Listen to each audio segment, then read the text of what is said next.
At first, they thought she was resting. The raptor had been moving swiftly for a long stretch. But after 3 whole days of no movement at all, Owen began to worry, which really worried Maisie. Owen was not the kind of guy who worried, and he knew Blue and raptor behavior better than anyone did. Maisie kept telling herself that it was a glitch. The tracker was broken or something, because the other options were all bad. They'd been staying with some friends of Owen's, and luckily the ranch was not too far from Yosemite. So they packed up Pumpkin and hit the road. At this point, saying goodbye to places was familiar to Maisie. But the drive to Yosemite felt different. The worry inside the van was as thick as the sprawling forest outside. Owen's normally steady fingers tapped against the steering wheel in a nervous rhythm as he drove. "Did I miss anything?" Claire's voice floated from the back of the van. Maisie turned around in her seat to see the redhead walk up to the front and sit down on the little bench built behind the driver's seat. She rested her hand on Owen's shoulder, and he grabbed it, pressing a kiss to her knuckles as if he were a knight in a fairy tale. Maisie giggled, feeling instantly lighter. "Good nap, Sleeping Beauty?" Owen asked. "Great," Claire answered. "I see we're almost there." "As long as we can get through," Owen said. "Get through where?" Maisie asked, not understanding. "We're not exactly going to the tourist entrance," Claire explained. Maisie's eyes widened. "Are we sneaking in through the back or something?" "More like shuffling in through the side," Owen said. "Why?" "In the summer, the area where Blue stopped is in a section of the park that's accessible only through a lottery.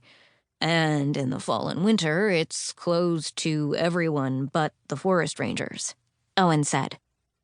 "So we're going to sneak in?" "That's the plan," Claire said as Owen came to a stop.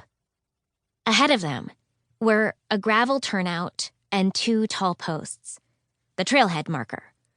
There was a chain slung between the posts, a clear no-entry warning.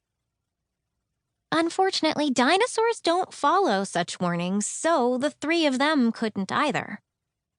Owen parked the van and they all climbed out. After they unpacked, Owen drove Pumpkin down the road and pulled off into the trees to hide the van from any prying eyes. As they got ready for their hike into the park, Maisie pulled on her hiking boots and made sure the laces were double knotted. The last thing she wanted was to trip while running from a predator. Velcro is a smarter solution when tracking dinosaurs, she mused as she tightened the knot on her neon orange laces. "Never thought of it, but you're right," Owen said, slinging his pack on his back. "You've got your vest, kiddo?" "Yep." Maisie grabbed the vest folded over her pack. She pulled it on and checked the pockets to make sure she had all her supplies. The vest had once been Owen's. He'd cut it down to fit her, and Claire had embroidered flowers and dinosaur prints around the neck. Claire had added another piece of embroidery to the vest since then. 2 triceratops marched along the side of the bottom pocket. They were based on Tri and Pi, 2 dinosaurs Maisie had helped in a place called Gibson Peak. They'd been doing great ever since they'd settled in their new home in an isolated redwood forest near the coast. Maisie was lucky enough to get regular check-ins about them from her friend Violet. "What happens if a ranger finds us?" she asked as Owen handed Maisie her pack.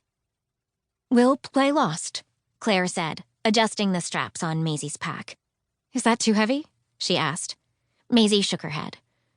"If Blue's managed to make it this deep into the park without detection, that might mean she's sticking to areas that aren't populated by anyone, even rangers," Owen said as he began to help Claire put on her backpack.